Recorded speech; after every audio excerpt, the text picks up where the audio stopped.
All right, welcome everybody to our first lesson of this year. This is going to be lesson one on variables and expressions. Remember a couple key things for this year.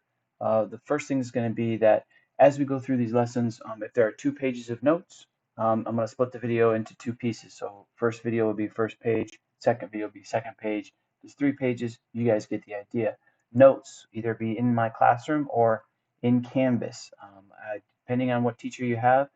We'll be going through some examples where I may have more on my videos than what's going to be on your notes, but relatively speaking, everything should be pretty simple and across the board this year. So go ahead and let's follow along and we'll get started. Now, one of the key changes this year is making sure that you guys understand all of your vocabulary and as we go from there. So on here, what we have is our very first setup here is want to make sure you guys get what this vocabulary is. Now I pulled this and typed this up from the book and you guys will get the gist as we go forward. All right, first and foremost here, a blank is something that consists of sums, products, numbers, and variables. And ladies and gentlemen, this is what's called an algebraic expression. Okay, so on your notes, please fill it in like this. Algebraic expression. All right, because you guys need to know what these vocabularies are because a lot of people are struggling with that throughout the years. In algebra, and then in an algebraic expression, 0.10d, the letter D is called a variable. It's very important for you guys to understand. In algebra, variables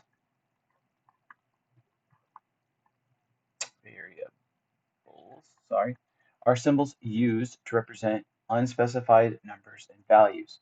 Any letter can be associated with a variable, okay? And then over here, a blank is an expression of an expression, which would be term of an expression may be a number, a variable, or a product or quotient, okay? For example, 0.10d, 2x, and even 4, these are all called terms. It's an individual term, all right? Now, one thing I want to do make sure is that you guys know is that a term that does not have a variable is called constant. Okay, this will come into play in a couple of days when we could do another lesson. In a multiplication expression, the quantities being multiplied are factors, and the result is what you guys have known as product. Okay, a raised dot or a set of parentheses often is used to indicate this product. Here are ways of representing. Now, I want to make sure you guys understand this as well.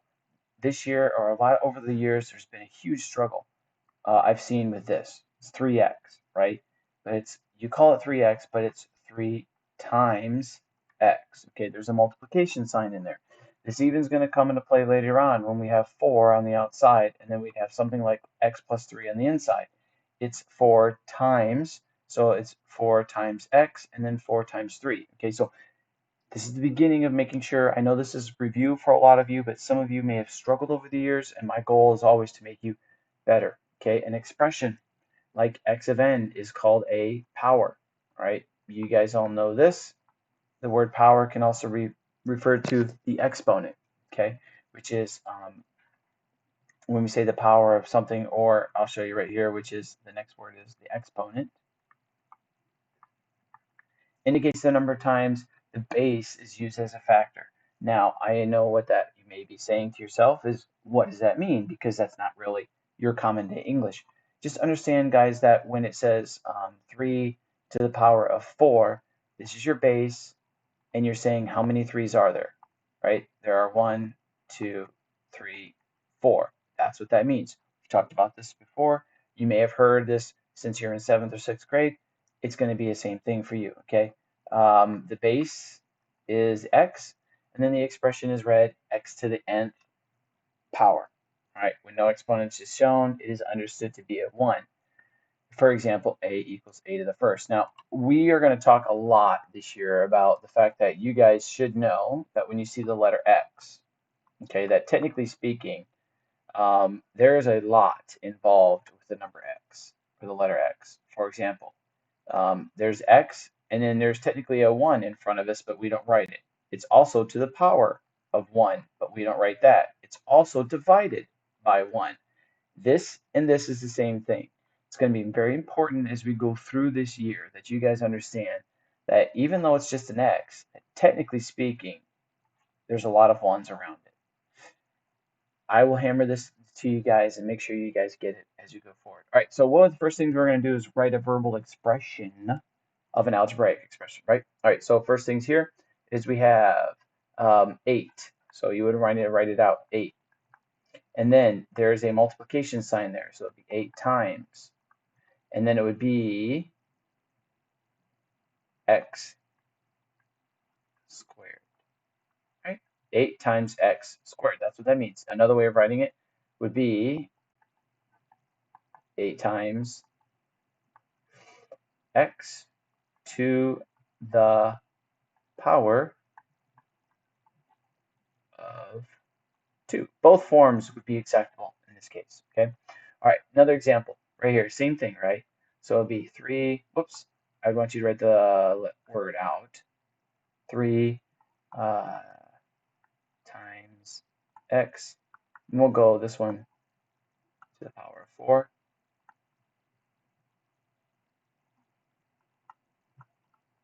All right, another one here, we could go y to the power of 5. Oops. Sorry, my handwriting is a little sloppy. And then it would be minus 16 times, timey, 16 times y, right? Just like that, right? So there are other ways of writing. You could go y to the power of 5 or y to the 5th power, and then it'd be the difference of 16 times y, or you can go 16 multiplied by y. There's no real way of doing that. Just making sure you guys understand what you're seeing here. So it'd be 5 times z to the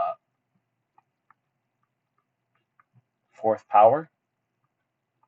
Okay, and then it would be plus 16. Right? Simple enough.